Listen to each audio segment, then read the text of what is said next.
Welcome to the Privacy Report. We're here to help you get up to speed quickly on important topics. Today, we're diving into something absolutely fundamental to, well, almost everything digital, fiber optics. Specifically, that big choice network designers face. Single mode versus multimode fiber. It might sound a bit techy. Oh, it definitely sounds techy. Right. But this decision really shapes performance, how much you can grow, and frankly, the cost of networks we all rely on, from data centers to campus networks. Absolutely. And understanding the why behind it isn't just for network engineers. It gives you real insight into how our digital world is physically wired together. We'll break down the key differences and explain why sometimes you need that super precise laser beam approach, and other times a broader light source does the job. Sounds good. And just before we jump into the deep end, remember you can always subscribe to our email newsletter for quick summaries. That's at theprivacyreport.net. Okay, let's start right at the core, literally. Every fiber cable has that central core for light, the cladding around it to reflect the light back in, and then the outer protection. But the size of that core is the game changer, isn't it? That's exactly it. The core diameter is the fundamental thing that separates these two types. And we're talking pretty significant differences in scale, even though they both carry light. So single mode fiber, or SMF, uses this incredibly tiny core. It's typically around 9 microns. 9 microns. 9 microns. How small is that really?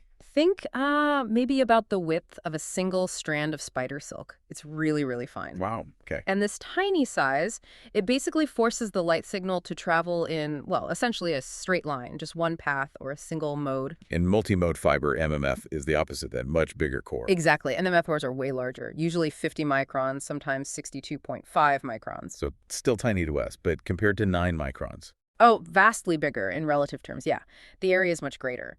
This larger core allows, multiple paths or modes for light to travel down the fiber simultaneously. It can bounce around more. Okay, now this is where it gets interesting for performance. MMF sounds maybe simpler, potentially cheaper because it's bigger. The components can be. But that multipath thing causes a problem, right? Yeah. If light takes different paths, doesn't it arrive at different times? That's the nail on the head. It's called modal dispersion. Because light rays are bouncing at different angles inside that bigger core, some take a slightly longer path than others. So when they reach the receiver at the other end, the sharp pulse of light you sent gets kind of smeared out. The different modes arrive slightly out of sync. So the signal gets blurry, essentially. Pretty much, yeah. That distortion, that blurriness, fundamentally limits how far you can send the signal before it becomes too garbled to read accurately. This is why MMF is really designed for, shorter distances. How short are we talking, typically? Generally, you're looking at a maximum of maybe up to 550 meters, sometimes less, maybe 300 meters. It really depends on the specific MMF standard, like OM3, OM4, OM5, and the data speed you're pushing. Okay, so 550 meters max. That makes it good for connections inside a building. Exactly. Perfect for local area networks, connecting servers in a rack or within a single data hall, patching between equipment nearby. Short hops. And what about the actual parts, the transmitters and receivers? You said they can be cheaper. Yeah, because the target, that larger core, is easier to hit. MMF typically uses less expensive light sources. Think LEDs or VCSELs, vertical cavity surface emitting lasers. They're cheaper to make than the high precision lasers needed for single mode. They generally operate at wavelengths like 850 nanometers. And installation is simpler too. Aligning connectors to a 50 micron core is just, easier than dealing with 9 microns, less precision needed. Okay, so MMF, cheaper, easier for short runs, but distance limited by that modal dispersion. Now let's flip to single mode fiber, SMF. That tiny 9-micron core. How does that solve the dispersion problem? Well, by basically eliminating the possibility of multiple paths. With only one mode, one straight shot for the light. There's no difference in arrival times. Exactly. Modal dispersion becomes, essentially, a non-issue. The light pulse stays much cleaner, much sharper over vastly longer distances. And that's what unlocks those incredible ranges. We're not talking meters anymore. Definitely not. We're talking kilometers. SMF is the standard for long haul. Think telecom backbones connecting cities, undersea cables, linking different data center buildings across a campus, or even further. How far can it actually go? Easily 40 kilometers without any amplification. And with optical amplifiers placed along the route, you can push signals, 100 kilometers, even thousands. It's built for distance and high bandwidth. But that performance comes at a price. The components are more expensive. Why is that? It comes down to precision, really. First, the light source. SMF needs highly precise lasers, often called DFB lasers, distributed feedback lasers. Unlike the simpler VCSELs used in MMF, these DFBs emit a very pure, stable, single wavelength of light, usually 1310 or 1550 nanometers. That spectral purity is critical for long distance. Okay, so a better laser. What else? The alignment. Everything has to be manufactured and installed with much tighter tolerances. Getting that laser perfectly aligned into that tiny 9-micron core, it's technically demanding. Like threading a very, very small needle with a laser beam. That's a pretty good analogy, yeah.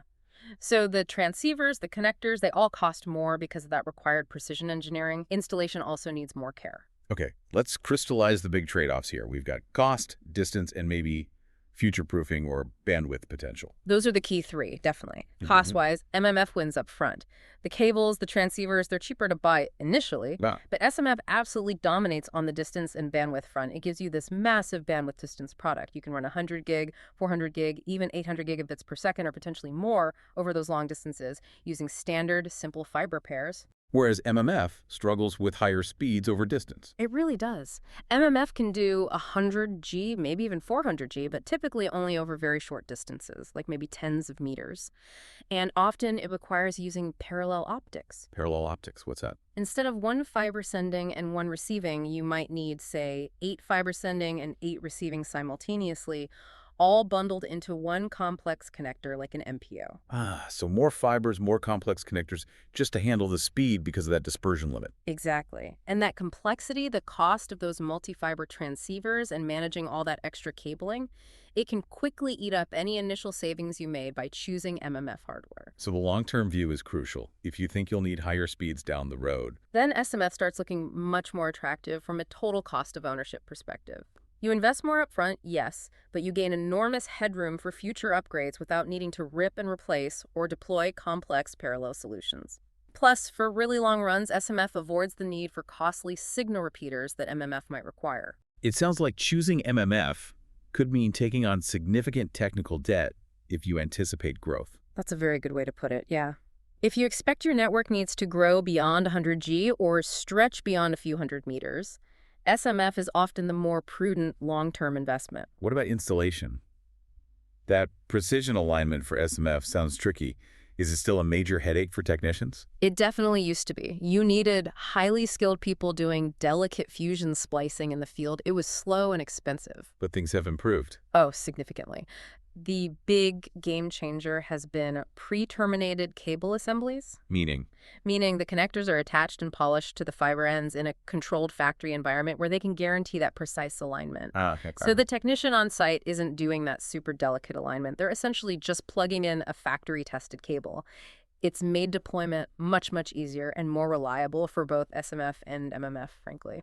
So putting it all together, it sounds like large modern networks probably aren't strictly one or the other. Yeah. They likely mix and match. That's exactly right. It's almost always a hybrid approach based on the specific need of each link. That's the key takeaway, really. Can you give an example, like in a big data center? Sure. Inside a single server rack, or maybe connecting racks right next to each other where distances are just a few meters, you'll likely see MMF being used, maybe OM4 or OM5. It's cost-effective for those very short, high-density connections. Okay. But for the critical links connecting different rows, different halls within the data center, or connecting that data center to the wider network, that's almost certainly going to be single-mode fiber, OS2 standard usually. You need the reach and the high bandwidth capacity there. Use the right tool for the job, basically. Precisely. So for someone listening, maybe trying to understand a network diagram or plan for the future, what are the absolute essential questions to ask to figure out which fiber type makes sense? I'd say it boils down to 3 main things. First, distance. How far does this link need to go? Right. Under 500 meters or so, MMF is potentially on the table. Over that, it's pretty much got to be SMF. Yep. Second, speed. What bandwidth do you need now? And crucially, what do you anticipate needing in, say, the next 5 to 10 years? Because going beyond 100 gig really pushes you towards SMF. It strongly points that way, yeah. Especially if distance is also a factor. Future-proofing for speed usually means SMF. Okay. Distance, speed, and the third. Total cost of ownership. Don't just look at the upfront cost of the transceivers today. Think about the potential cost of upgrades, the complexity of parallel optics if you stick with MMF, the need for repeaters, the longevity of the installation. So MMF saves money now, potentially. SMF often saves money later, especially when you scale up. That's the fundamental trade-off. Ultimately, yeah, the choice hangs on balancing distance, performance needs, and how long you need the installation to last without major overhauls. MMF is great for local, cost-sensitive stuff. SMF provides the raw power and scalability for the demanding, high-speed networks of today and tomorrow. That really clarifies the thinking behind this foundational network choice. It's the hidden plumbing, but it dictates so much. It absolutely does. Well, hopefully this gave you listening some useful insights into that infrastructure silently powering our digital world. Thank you for tuning in. And if you found this conversation helpful, please do like and subscribe to the Privacy Report wherever you get your podcasts. And as always, just a reminder that this conversation was created with the assistance of AI. We appreciate you listening. Before you go, though, here's something to chew on. We talked about single mode versus multimode, but what happens if new tech, like hollow core fiber, which promises lower latency and maybe less dispersion in a larger core, actually takes off? Could that completely change this whole debate? Something to think about.